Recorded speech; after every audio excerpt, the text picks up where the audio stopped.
तो हम अपने मन को में भी परिवर्तन लाते जाएं, हर रोज़ चेंज करते जाएं। हम परिवर्तित नहीं करते, उसी जगह पे अपने मन को अटका के रखते हैं। तो मन को मोड़ते नहीं हैं। निज सुख निर्मल सोई पाए, जो मन को मोड़े मोड़े। अपने मन को मोड़ते जाओ, मन में विचार बदलते जाओ। एक ही धारणा बना के नहीं बैठो, एक ही विचार अपने अंदर नहीं रखो। नित नए विचार। जितना आप नए नए लोगों से मिलते हो उतना आपको प्रसन्नता अधिक होती है। ऐसे ही अपने मन में नित नए विचार रखते हो तो आपको प्रसन्नता अधिक होती है। और वो नित नए आत्मा के ही विचार नित नए होते हैं। बाकी तो वही मैं मेरे की पुरानी बातें हैं, उनमें कोई नयापन नहीं है। अभी आप संसार वालों के बीच में बैठो, उनसे बातें सुनो तो आपको लगेगा कि कोई नई बात तो कोई बताता नहीं है। वही घर की, परिवार की शिकवा शिकायत, अभाव, दुख दर्द, परेशानी, अपमान, मृत्यु, बीमारी, यही सब तो बताते हैं। नई बात तो कोई नहीं बताता। लेकिन जब हम ब्रह्मज्ञानी संतों के पास बैठते हैं, गुरु के पास बैठते हैं या उनके भक्तों के पास ही बैठते हैं, तो जो हमको अनुभव सुनने को मिलते हैं, जो ज्ञान सुनने को मिलता है, उसमें आपको नवीनता लगती है, नयापन लगता है। और आत्मा की बात इतनी आश्चर्य वाली है कि आप सेम बात भी सुनोगे तो भी आपको नई लगेगी, उसमें आपको बासीपन नहीं लगेगा। गुरु शुरू से हमको कि तू आत्मा है, तू ब्रह्म है, मानना मान, तू भगवान है, यही सब बताते आ रहे हैं और शुरू से सुनते भी आ रहे हैं। मगर इस बात को सुनते सुनते आपके मन में कभी ये नहीं आता कि वही पुरानी बात बता दी, कुछ नई नहीं बताते। उस पर आप नए सिरे से विचार करते हो। जो ज्ञान के पॉइंट्स हैं, अमानत है, निरीक्षा हो जाओ, जो भी ज्ञान के पॉइंट्स चलते हैं, उनको सुन के आप उस पर फिर और नए सिरे से मनन मंथन करते हो, नए सिरे से विचार करते हो। तो ये आत्मा का ज्ञान ही नया है, नित्य नया है। जैसे हमारे लिए फल सब्जियां हर मौसम में आती हैं, लेकिन फिर जिस मौसम में आप कहते हैं ना, नए आलू आ गए, नए चावल आ गए, नए होके आए ना, प्रकृति ने नया होके हमको दिया। मौसम की सब्जियां नए होके आ गई, अनाज नए होके आए। तो वो तो नया थोड़ी है, पिछले साल भी तो था, उसके पहले भी तो था, मगर फिर आपको नया लगता है। ज्ञान भी मन का भोजन है, ये हमको नया लगता है और इसमें है नवीनता, तभी हमारे मन में प्रसन्नता भी आती है। तो अपने मन के विचार भी बदलते जाओ। अपने अंदर विचार ऐसे रखो जो तुम्हारे अंदर नवीनता लेके आए, उत्साह उमंग लेके आए। अपने मालिक बनो खुद, मन के मास्टर, तभी मनुष्य कहलाने के लायक हो। मनुष्य मतलब मन का ईश्वर। मन में जो विचार हैं उनका मेरे ऊपर पूरा कंट्रोल है। मेरी मर्ज़ी के बिना कोई विचार मेरे मन में घर नहीं बना सकता, एंटर भी नहीं कर सकता। आपका घर है, आपकी मर्ज़ी के बिना कोई उसमें एंटर नहीं कर सकता। आप गेट नहीं खोलोगे, कोई कितना भी खटखटाए, बेल बजाए, आप गेट ना खोलो तो वो एंटर नहीं कर सकता। आप जाके उसको साफ मना कर दो कि हम तुमको एंटर नहीं होने देंगे, तो वो ज़बरदस्ती नहीं आ सकता, क्योंकि आपका घर है। तो मन के तुम मालिक बनो ना, मन तुम्हारा है, तो ये तुम्हारी मर्ज़ी के बिना विचार इसमें कैसे अंदर चले आते हैं? हम ही तो परमिशन देते हैं। हमको ही अच्छा लगता है माया के विचार आए, थोड़ा उसमें हम व्यस्त हो जाएं, अपने को खाली महसूस करते हो, बोर होते रहते हो। चलो आओ मन, कुछ बातें करें, कुछ पुरानी बातें याद करें, कुछ और नई बातें, भविष्य की नई प्लानिंग करें, दुख सुख के बारे में विचार करें। आप ही लाते हो, लेकिन उसको चेंज करते जाओ कि अब हम संसार की बातें अपने अंदर नहीं लाएंगे, मैं मेरे की बातें अपने अंदर नहीं लाएंगे। अब हमारे अंदर में विचार अगर उठेंगे तो निष्काम भाव से उठेंगे, निष्कामता के उठेंगे, गुरु का कार्य करने के विचार उठेंगे, भगवान का कार्य करने के विचार उठेंगे, और दूसरा कुछ हमें सोचना नहीं है। ये अपने अंदर में ज़रूर हमको परिवर्तन लाना। हम क्या करते हैं कि अपने मन को मोड़ते नहीं हैं। और इसीलिए हम अपने आप में आनंद का अनुभव भी नहीं करते हैं। हर रोज़ चेंज करते जाओ, यानी कि कल मन को मोड़ लिया था, आज कैसे मोड़ो। हर पल अपने आप को मोड़ते जाओ। भगवान देखते चलो, थक ना जाओ। भगवान देखने में ही थक जाते हैं लोग। कब तक भगवान देखे, किसको कब तक देखते रहे। ये तो भगवान पने के निश्चय में तो दूसरा है ही नहीं, तो मैं इसको भगवान क्यों देखूं, या मैं इतने दिन से उसको भगवान करके देख रहा हूँ, ये मेरे लिए भगवान का रूप बना ही नहीं, मेरे लिए ये सुख का रूप बना ही नहीं। मैं तो उसको भगवान करके देखता हूँ, ये मेरे से आसुरी प्रवृत्ति, राक्षसी प्रवृत्ति रख के कष्ट देने का काम करते हैं। तो जब हम इसको भगवान करके देखते हैं तो ये हमें सुख क्यों नहीं देता। थक जाता है मन कि अब इसको भगवान नहीं देखेंगे, तो थको नहीं। आपको तो देखना है ना, आपको उससे कुछ चाहिए थोड़ी। हम देख के बदले में क्यों चाहते हैं कि मैंने भगवान देखा तो ये मेरे काम आए, मुझे सुख दे। भगवान देखने में हमें सुख मिला, भगवान देखने में हमको शांति मिली, भगवान देखने में हमको स्थिरता मिली। बस ये इतना ही काफ़ी है।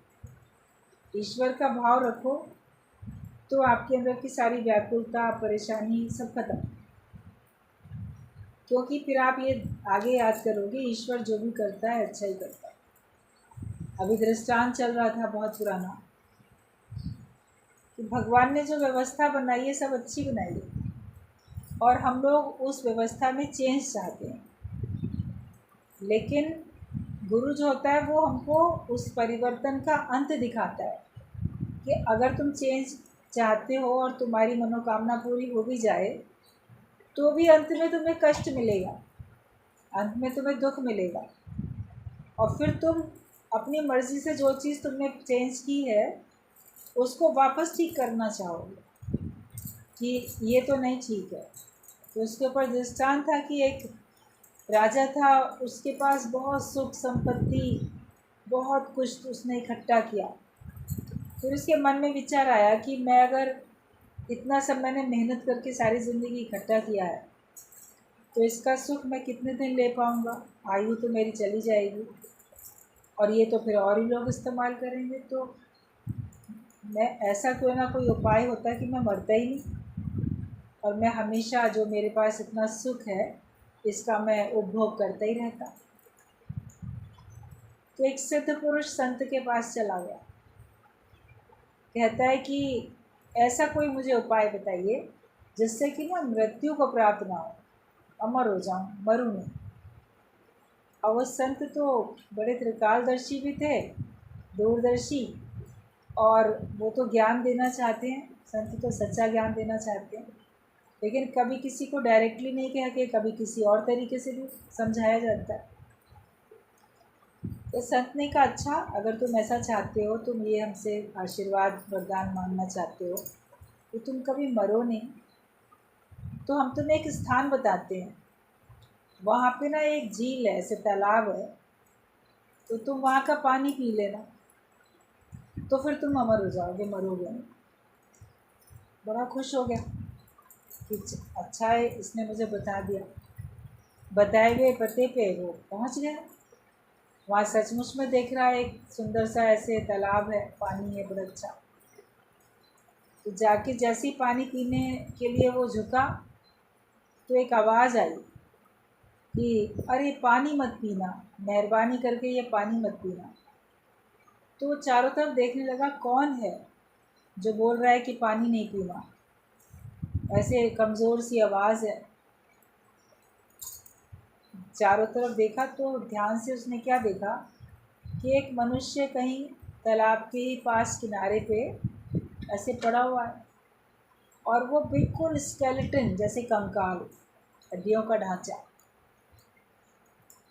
और वो इतना भयानक लग रहा था देखने में, कुछ कर भी नहीं सकता है, वो हिल डुल भी नहीं पा रहा है ज़्यादा। तो वो कहता है कि पानी मत पीना। तो बोलता है तुम कौन हो, तुम्हारी ऐसी हालत, इतनी बुरी हालत कैसे हो गई। तो वो कहता है कि मैं भी कभी तुम्हारी तरीके से मनुष्य अच्छा था, लेकिन ये पानी पीने से मेरी हालत हो गई और मैंने ये पानी पी लिया तो मुझे मृत्यु ही नहीं आती है। अब शरीर तो पूरा क्षीण हो गया, लेकिन मैं कितने हज़ार साल से ऐसे ही पड़ा हूँ, सैकड़ों साल से ऐसे पड़ा हूँ और मैं मृत्यु की प्रतीक्षा करता हूँ कि काश मेरे को मृत्यु आ जाए, ये शरीर छूट जाए। हम चाहते हैं कि हमको मृत्यु आ जाए, लेकिन चूंकि मैंने ये पानी पी लिया तो फिर मेरे को मृत्यु नहीं आती। अब शरीर पे बुढ़ापा और बीमारी वो तो सब आएगी आएगी, लेकिन मृत्यु नहीं आ रही। तो मैं यहीं पड़ा रहता हूँ और यही सबसे जो कोई आता है तो उसको यही आगाह करता हूँ कि मेरे अनुभव से सीखो। अगर मृत्यु नहीं आएगी तो एक दिन ये हालत हो जाएगी, तुम मृत्यु को तरसो। जब उसने ऐसा रूप देखा तो घबरा गया अंदर से। तो सही बात है, मृत्यु तो नहीं आएगी मगर शरीर तो क्षीण हो जाएगा, इसका बल ख़त्म हो जाएगा, इसका रूप ख़त्म हो जाएगा, तो हम किसी प्रकार का सुख भी तो नहीं ले सकते। आप खाओगे भी नहीं, पियोगे भी नहीं, तो भी आपकी मृत्यु नहीं आएगी, लेकिन आप फिर ऐसे शरीर का करोगे क्या? तो बड़ा घबरा गया। कहते ठीक है, वापस आया, सोचने लगा कि मृत्यु नहीं आए लेकिन साथ साथ ऐसा तो हो कि हम जवान रहें, स्वस्थ रहें, तब अच्छा है। कि मृत्यु नहीं आएगी, साथ साथ मैं युवा भी रहूं और स्वस्थ भी रहूं, तब तो जीवन जीने का लाभ है। फिर उसी संत के पास चला गया। तो संत ने कहा पी लिया पानी तुमने? मतलब नहीं, पानी नहीं पिया। सारी घटना बताई। फिर कहता है कि मैं ये चाहता हूँ कि मुझे मृत्यु तो नहीं आए, लेकिन मैं युवा तो रहूँ, हमेशा जवान रहूँ और बलशाली भी रहूँ, बलिष्ठ भी रहूँ, स्वस्थ भी रहूँ। ऐसा मुझे आप दीजिए वरदान, तब तो जीवन जीने का लाभ है। तो बोले संत की ठीक है, ऐसा भी कर सकते हैं। तो एक पता बता दिया, वहाँ जाओ, वहाँ एक ना बगीचा है फलों का, ऐसा सेब का बगीचा है। तो वहाँ पे पेड़ हैं, उनमें फल लगे हैं, तुम वो फल खा लेना। जब तुम वो फल खा लोगे तो फिर तुमको मृत्यु भी नहीं आएगी, तुम जैसे अभी जवान भी रहोगे और तुम बलशाली भी रहोगे। बहुत खुश हो गया, ये तो बड़ी अच्छी बात है, जवान भी रहूँगा, बलिष्ठ स्वस्थ भी रहूँगा और मरूँगा भी नहीं। बताए हुए पते पे वहाँ भी पहुँच गया। वहाँ क्या देखता है कि वहाँ पे पेड़ों पे फल तो लगे हुए हैं, लेकिन वहाँ पे बहुत सारे लोग हैं, सब हट्टे कट्टे जवान, आपस में बहस कर रहे हैं, लड़ाई कर रहे हैं, मारपीट कर रहे हैं, शोर मचा रहे हैं। तो उसको बड़ा अजीब लगा कि ये लोग लड़ झगड़ क्यों रहे हैं। वहाँ पहुँचा ये और फल खाने के लिए, कोशिश करने के लिए कि चलो पेड़ से तोड़ के खाएं। वो सारे के सारे फिर अपनी लड़ाई छोड़ के एक सुर में उसको कहने लगे नहीं नहीं, फल नहीं खाना, फल मत खाना, तुम फल नहीं खाना। तो क्यों, क्या बात है, क्यों नहीं खाएं? तो उन्होंने कहा कि हम सब ने भी वो फल खा रखे हैं इस बगीचे, इसलिए हम लोग जो है जवान हैं, बलिष्ठ हैं और मरते भी नहीं हैं। हम लोग ज़्यादातर एक ही कुटुंब परिवार के, क्योंकि पता चल गया था कि ये चमत्कारिक ऐसे यहाँ पे फल हैं, तो हमने अपने घर वालों को भी, बेटा पोता जो परिवार में लोग होते हैं सबको बताते हैं कि यहाँ के फल खाएंगे तो जवान रहेंगे सब। तो अब मृत्यु तो आ भी नहीं रही है और शरीर भी स्वस्थ है। तो जो नई जनरेशन है, अब इसमें तो कोई पोता है तो कोई परदादा भी है, सभी जवान, सभी के अंदर ताकत है। तो अब जब तक पुराना व्यक्ति दुनिया से जाएगा नहीं, अगले को हिस्सा मिलेगा कैसे? तो जब तक व्यक्ति जीवित है सब कुछ उसी का है, वरना मृत्यु के बाद अपना बेटे को दे जाते हैं, पोते को दे जाते हैं, वो उनको देता है आगे। अब कोई मर ही नहीं रहा है उनके कुटुंब परिवार में, संतान तो आगे जनरेशन है आ रही है। तो उन लोग आपस में झगड़ा करते रहते हैं, लड़ते रहते हैं, ये इसने क्यों ये फल खा लिया, ये नहीं खाता तो अच्छा था, कम से कम हमको रहने की जगह नहीं है, हिस्सा मिल जाता। तो कहते हैं कि ये बहुत ही स्थिति खराब है इस समय पे, खुश नहीं है, मर भी नहीं सकते और जवान भी हैं, स्वस्थ भी हैं, बल भी है, तो लेकिन आपस में कलह कलेश, एक दूसरे को हम सह नहीं पाते। कोई बूढ़ा व्यक्ति जाए दुनिया से तो घर खाली हो, कमरा उसका खाली हो, उसकी खेती बाड़ी का बंटवारा हो, और वो नहीं होता, और आ गए उसमें हिस्सेदार, और आते जा रहे हैं, तो सारे में बड़ी कलह क्लेश मची हुई है। तो इसलिए तुम मत खाओ, तुम अगर खा लोगे एक फल तो तुम्हारे देखा देखी सब लोग ऐसे ही खाएंगे तुम्हारे परिवार के लोग, और फिर ये परेशानी हो जाएगी। तब उसको लगा सही बात है, विचार उसके अंदर में आया कि भगवान ने जो व्यवस्था बनाई है वो ठीक बनाई है। जग है सराय, कोई आए कोई जाए, भूल के यहाँ कोई दिल न लगे, व्यवस्था तो ठीक बनाई है, और हम अधिक जीवित क्यों रहना चाहते?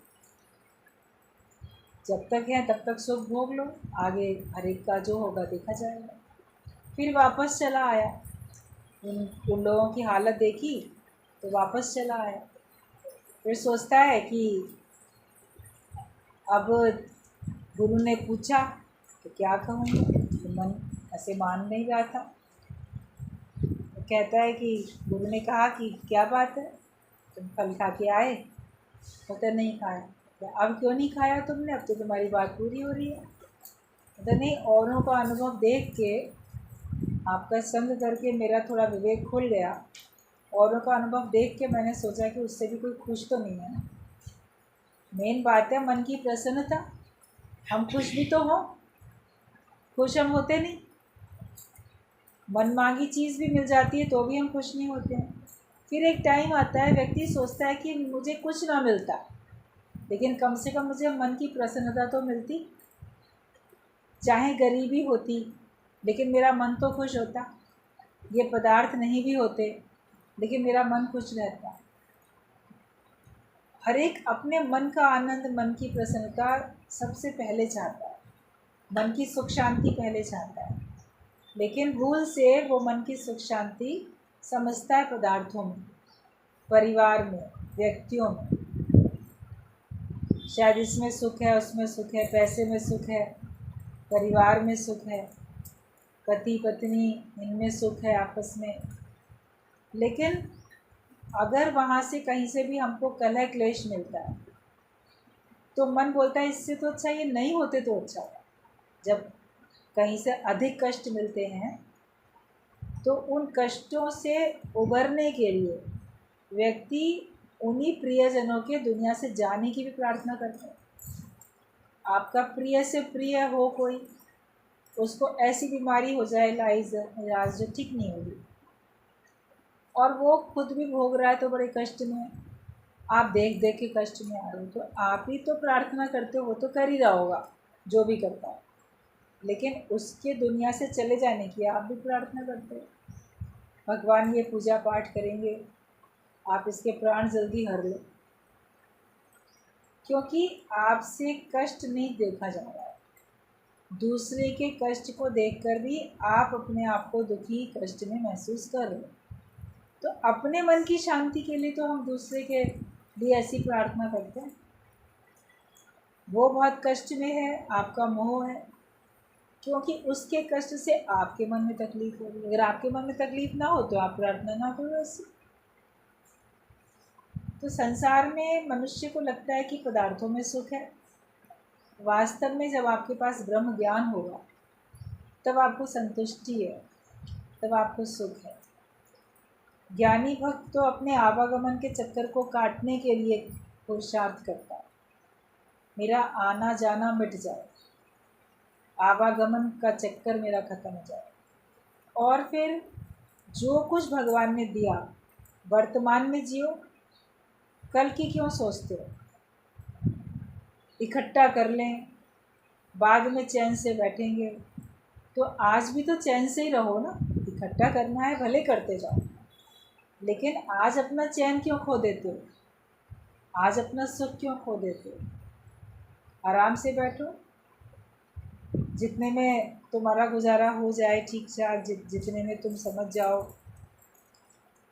कि हाँ मेरे लिए उतना काफ़ी है, उतना परमात्मा ने दे ही लिया है, उतना परमात्मा ने दे ही रखा है, तो फिर हम किस लिए उसकी और पाने की आस करें? हमें और अधिक पाने की आस नहीं करनी। जो है जितना है उतना मेरे लिए सफिशिएंट है। जब आए संतोष धन, सब धन धूलि समान। तो आज ही चैन से रहो। ऐसा हो जाएगा, वैसा हो जाएगा, तब हम बड़े आराम में रहेंगे, तब निश्चिंत हो जाएंगे। गुरु पहले निश्चिंत कर देता है, चिंता रही। वो जो कुछ होगा समय आने पे होगा। अगर होना है तब होगा, नहीं होना है तो नहीं होगा, लेकिन कम से कम चैन से रहना तो तेरे ही हाथ में है। तुम्हारी इच्छाओं ने तुमको बेचैन किया, कामनाओं ने तुमको बेचैन किया। तो अपने को अपने मास्टर बनाओ। दूसरा तुम्हारा गुरु नहीं बनेगा, तुम अपने को अपना गुरु बनाओ।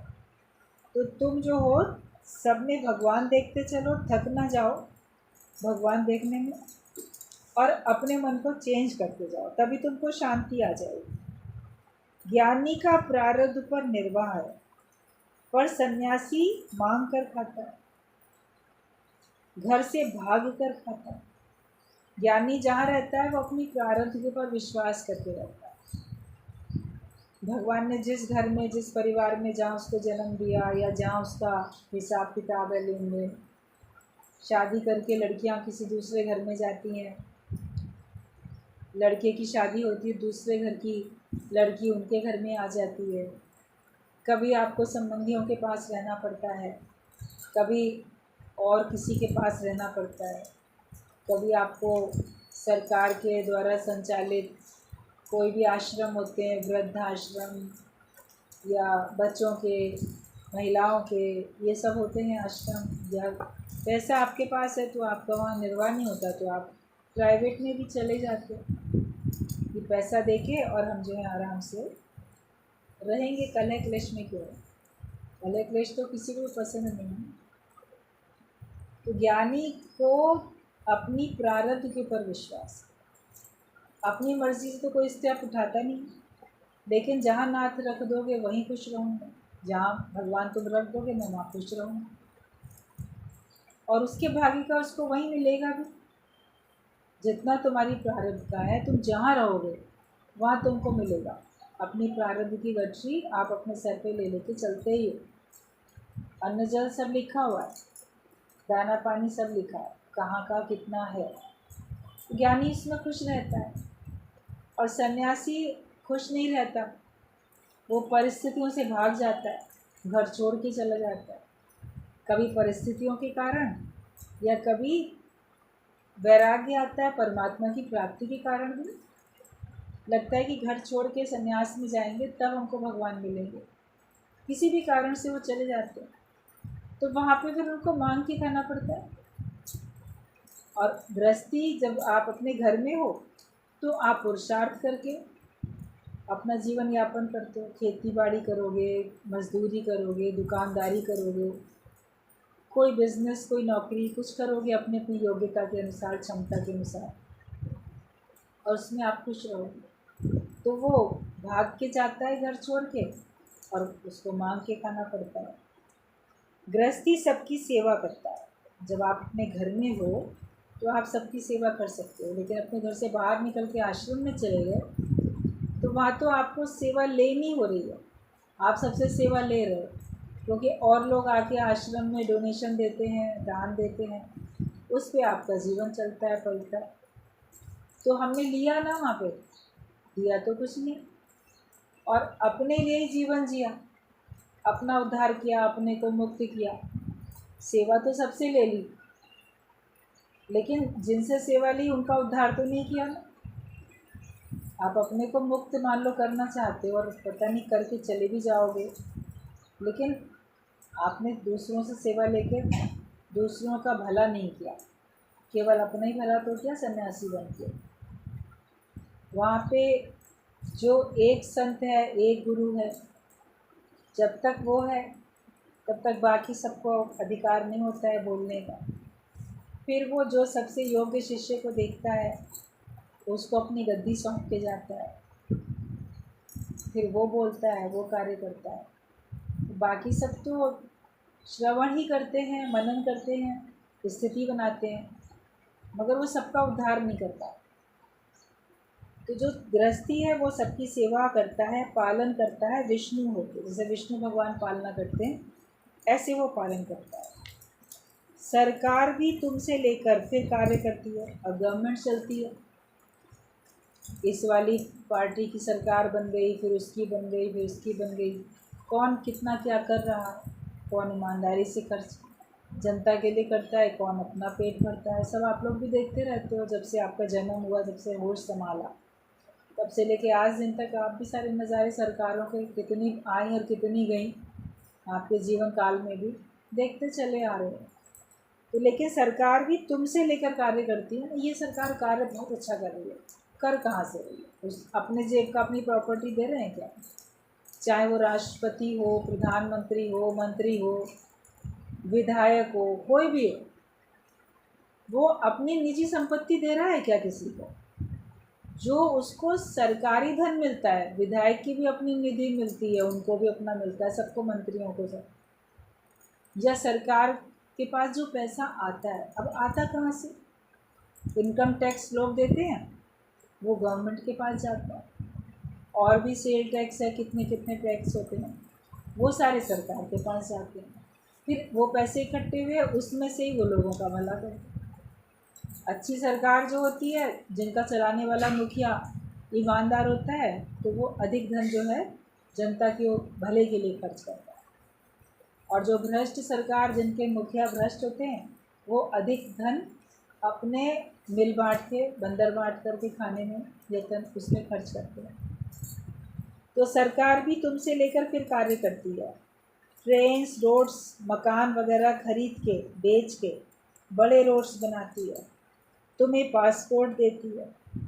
सरकार तुम्हारे लिए जो कर रही है, बहुत योजनाएं चल रही हैं। अभी तो देखो, गरीबों के लिए मुफ्त में राशन हो रहा है, कहीं कुछ हो रहा है, कहीं कुछ हो रहा है। तो वो सब क्यों हो रहा है, कहाँ से हो रहा है? आप ही लोग के पैसे से तो हो रहा है, जो लोग इनकम टैक्स देते हैं, सेल टैक्स देते हैं, और किसी प्रकार के अनेक अनेक प्रकार के टैक्स होते हैं। वो सब है इकट्ठा होता है, तो वही किसी से लेके किसी में बट रहा है। अच्छा है, बट रहा है। रोड बन रही हैं, कहीं हाईवे बन गए, कहीं कुछ हो गया, एक्सप्रेस वे कितने कितने अच्छे अच्छे बन गए हैं, सुविधाएं हैं ट्रेन और इन सब की, तो वो सब काम हो भी रहा है। तो पैसा तो जनता का ही है ना, और जनता की पैसे से जनता की सेवा होती है। तो जो ईमानदार सरकार होती है, वो उसमें से अधिक धन सरकार जनता के लिए ही खर्च करती है। वो सरकार तुम्हारे लिए सब करती है। कमाने के लिए हो मैं दीर्घ रोग है, पर आज से बोलो कि मैं ना। तुम बहुत कमाना चाहते हो, जो जितना अधिक धन कमाना चाहता है उसको उतनी अधिक मेहनत भी करनी पड़ती है। बिजनेसमैन होते हैं, बहुत उनको बिजनेस करना पड़ता है, उसमें उनको काफ़ी परसेंट टैक्स सरकार को देना पड़ता है। उनको लगता है कि हमने 100 रुपये प्रॉफिट अगर कमाए तो हमें उसमें से 30 रुपये तो सरकार को देने पड़ेंगे, मान लो 30-35 रुपये सरकार को दे देंगे। तो मेहनत करके हम 100 कमाएँ, उसमें से बैठे बिठाए 30%, इतना परसेंट हम गवर्नमेंट को दे दें, तो हमारे बल्ले में तो इतना ही आया। तो वो सरकार से टैक्स की चोरी करते हैं, शो नहीं करेंगे हमने इतना किया। फिर जब पकड़े जाते हैं तो उनके ऊपर मुकदमे, जेल सब होते रहते हैं। तो पैसा कमाना भी कोई मेहनत का काम है, सरल काम नहीं है। अधिक आपको धनवान बनने के लिए अधिक मेहनत भी करनी पड़ती है, और आपकी वृत्ति भी खंडित होती है। जो ज्ञानी भक्त बनता है वो अपने संतोष धन में रहता है, उसको जितना आवश्यकता है उतना ही वो अपना अर्न करता है। और कबीर ने जैसे बोला कि साईं इतना दीजिए जामे कुटुंब सजाए, मैं भी भूखा ना रहूं, साधु भी भूखा ना जाए। बस इतना ही है तो काफ़ी है। ये नहीं कि हमको 10-10 आगे की पीढ़ियों के लिए भी छोड़ के जाना है, या अंतिम श्वास तक हमको बड़े ऐश से, ऐसे समृद्धि से हमको रहना है। वो आज में ही खुश रहता है, आज जो तुम्हारे पास है उसमें आनंदित रहो, उसमें खुश रहो। जंगल में भी मंगल मना सको, आप महफिल में महलों में हो तो भी आप मौज ले सको, आप कहीं जंगल में हो तो भी आप मौज ले सको। हमारे अंदर में प्रसन्नता रहनी चाहिए। तो बहुत कमाने के लिए हो मैं दीर्घ रोज, मैं हूँ और मैं कमा रहा हूँ, तो ये भी एक परेशानी की बात है। पर आज से बोलो मैं ना, मैं हूँ ही नहीं। सिमरन माना तन मन एक रस, पर मन तेरे वश में नहीं। सिमरन तो तभी पक्का होगा ना जब तन और मन एक रस होंगे। तो मन तो तुम्हारे वश में ही नहीं है, तो तुम कैसे सिमरन कर रहे हो? तुम्हारा मन अगर तुम्हारे वश में है, कंट्रोल में है, संयम में है, तो सोचो कि तुम सच्ची भक्ति करते हो। वैसे बोलोगे मैं भगवान का बहुत नाम लेता हूँ, मैं बहुत मंत्र जपता हूँ, मैं बहुत पूजा करता हूँ, लेकिन तो भी मेरे दुख दूर नहीं होते। तो आपका मन वश में नहीं है ना, तो सिमरन वो सच्चा सिमरन हो ही नहीं रहा है। अगर आपका मन वश में हो जाता तो फिर जो आप पूजा पाठ करते हो उसका लाभ मिलता। तन मन एक रस तो सिमरन कहिए सो। आप तन को तो साध लेते हो, पद्मासन लगा के बैठ गए, ध्यान लगा के बैठे, मेडिटेशन किया, माला जपी, मंत्र जपा, मनन किया, तन से आपने हरि भक्ति की, संसारिक कार्यों में लिप्त नहीं हुए, आपके आचरण शुद्ध है, चरित्र आपका अच्छा है, तन से तो आपने बहुत कुछ इंद्रियों का संयम कर लिया। मगर मन वश में नहीं है, मन दसों दिशाओं में घूमता है, भटकता है, मन माया के सुख देखता है, मन बहुत कुछ चाहता है। फिर आप जो भगवान की पूजा करते हो उसका कोई लाभ ही नहीं होगा। तन और मन एक रस होना चाहिए। आपको तन भी आपके वश में हो, इंद्रियां, और आपका मन भी वश में हो, आपके विचार। तब जो आप पूजा पाठ करोगे वो सच्ची पूजा है, तब उसका लाभ मिलेगा। कि सिमरन माना तन मन एक रस, पर मन तो तेरे वश में नहीं है। ये जिन तुमको तरह तरह के खेल दिखाता है। ये मन जिन्न है, भूत है, तो जिन्न भूत होते हैं ना, तो ये मन जो है जिन्न की तरीके से है, और ये तुमको तरह तरह के खेल दिखाता है। पर तुम आज से सब में आत्मा ही देखो। भगवान एक से अनेक हुआ है, जो दिखता है समझो भगवान एक से अनेक हुआ है। हमारे सामने जो भी आता है हम उसे भगवान करके देखते हैं। जो आए तुम्हारे सामने उसको भगवान करके देखो। तुम्हारा कोई रिश्तेदार नहीं है, तुम्हारे सामने अगर तुम्हारे रिश्तेदार भी हों तो उनको रिश्तेदार करके नहीं देखो, उनको भगवान करके देखो कि परमात्मा इस रूप में आया है। और आपका काम है हर एक को परमात्मा से जोड़ना, चाहे वो आपका संबंधी हो या आपका विरोधी हो, आपका जो, आप हर एक को भगवान के रास्ते पे लगाओ। ये केवल एक आपका काम है कि हम सबको भगवान करके देखते हैं। तुम्हारा कोई रिश्तेदार नहीं, पाथलेस, एफर्टलेस है, पर किसी साधन से भगवान नहीं मिलेगा। भगवान जो है किसी साधन से नहीं मिलता, वो उसके लिए कोई मार्ग नहीं है। जहाँ हो, जहाँ याद करो भगवान, वहीं, कोई रास्ता ही अलग नहीं। एफर्टलेस, उसके लिए क्या एफर्ट करोगे? समझना है कि विश्वास करना है, उसके लिए कोई आपको साधन करने की ज़रूरत नहीं है कि किसी साधन से भगवान नहीं मिलेगा। कौन कहे साहिब को यूं कर यूं ना कर, कौन कहे भगवान से भगवान तुम ऐसा करो ऐसा ना करो। जो भगवान करते हैं वो अच्छा करते हैं, हर बात में भलाई छिपी हुई है। मन और आत्मा दोनों अदृश्य चीज़ गुरु ने दिखाया है, दोनों को हम समझ सकते हैं। मन माना ख्याल, तेरा ख्याल दुखी ना करे तो भगवान भी तुम्हें दुखी नहीं कर सकते। ये हमेशा याद रखो। अगर तुम्हारे ख्याल तुमको दुखी ना करें तो भगवान को भी नहीं इतनी ताकत है जो कि तुमको दुखी कर सके। तुम्हारे अपने विचार ही तुमको दुखी करते हैं। अपने विचारों को वश में करो। गुरु के पास आते हैं तो गुरु हमको संयम सिखाते हैं, इंद्रियों का भी, वाणी का भी, मन का भी। हमारा सबका संयम हो जाता है। और जिसने अपने विचार अपने वश में कर लिए तो वो तो फिर परमात्मा से मिलके एक हो जाएगा। हमारे ख्याल ही तो हमको दूर करते हैं।